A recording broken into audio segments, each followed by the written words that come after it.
Voici un exercice tout droit venu des oraux de Polytechnique. C'est un exercice très intéressant, assez classique et il peut venir sous différentes variantes. Ici, c'est une variante peut-être la plus simple car B est diagonalisable. Il y en a d'autres où B n'est pas diagonalisable. Alors, on a deux matrices A et B dans Mn de R telles que leur spectre soit disjoint. De plus, B est supposé diagonalisable.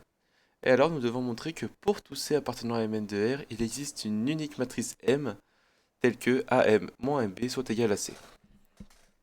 Comment prendre cet exercice? Déjà, c'est cette phrase, pour tout, il existe un unique, qui doit vous faire penser à une bijection, à un isomorphisme. Et ici, donc il faut trouver une application linéaire là-dedans. Alors l'application linéaire, bah, simplement, ça va être phi qui a m associe am moins mb.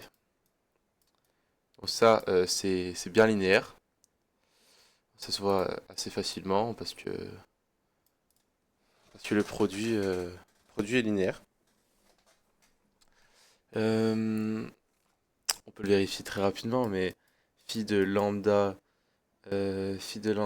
m plus m prime, c'est égal à lambda am plus am prime moins lambda mb moins m prime b. Et donc là, si on regroupe ça avec ça, ça fait bien phi de m prime.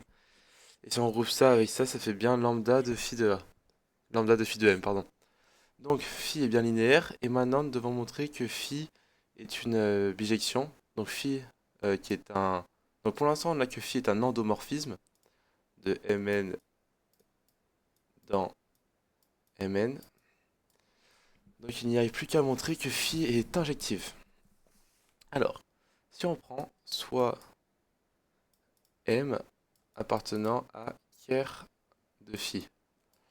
Donc tout l'intérêt de montrer qu'elle est linéaire, c'est pouvoir montrer l'équivalence entre bijectivité et injectivité, donc avec quart de phi qui est réduit à zéro, puisque c'est un endomorphisme. Alors, soit m appartenant à quart de phi, on a phi de m qui est égal à zéro, et on a donc, ça implique, donc ça implique, tac, et ça implique que am est égal à mb. Maintenant, on va faire un raisonnement par l'absurde. Par l'absurde, m différent de 0. 0, donc c'est une matrice toujours, voilà. Et ce m là, donc s'il est différent de 0, ça veut dire que il ne s'annule pas toujours. Or, on va poser bêta, base de vecteur propre de b.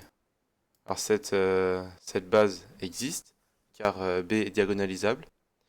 Donc on va l'appeler x1 jusqu'à xn. Pardon, jusqu'à xn carré du coup.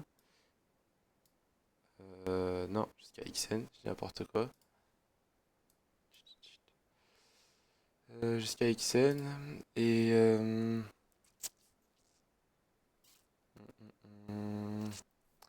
c'est bien ça, donc une base de vecteur propre de b de x1 jusqu'à xn.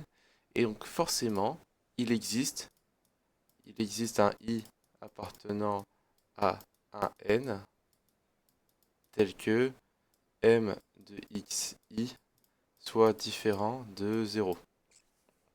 Car sinon, si pour tout i, donc pour tout vecteur propre de b, mx égale 0, ça veut dire que m s'annule sur une base, donc m coïncide avec la matrice nulle sur une base, donc m est nul.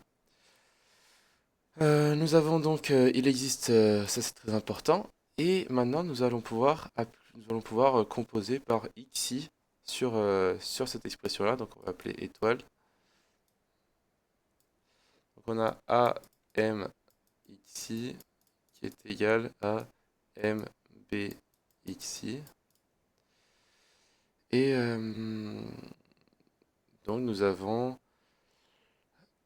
A mxi qui est égal à lambda i de mxi, avec lambda i qui est la valeur propre associée à xi, euh, donc pour b. Et donc on a que lambda i valeur propre de a, car mxi est un vecteur propre associé à lambda i pour a aussi, car on a a mxi qui est égal à lambda i mxi. Donc lambda i appartient à spectre de a inter spectre de b, ce qui est absurde d'après notre énoncé, juste ici. Donc nous avons bien parce que ça c'est en supposant que m est différent de 0, donc m égale 0, m est forcément la matrice nulle de Mn de R si m appartient au Ker de phi, et forcément 0 est inclus dans le Ker de phi car c'est un sous-espace vectoriel.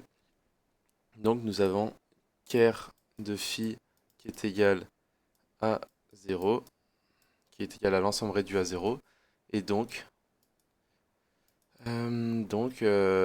phi bijective, donc pour tout C appartenant à Mn de R, il existe une unique matrice M appartenant à Mn de R, telle que C est égal à phi de M. Et voilà.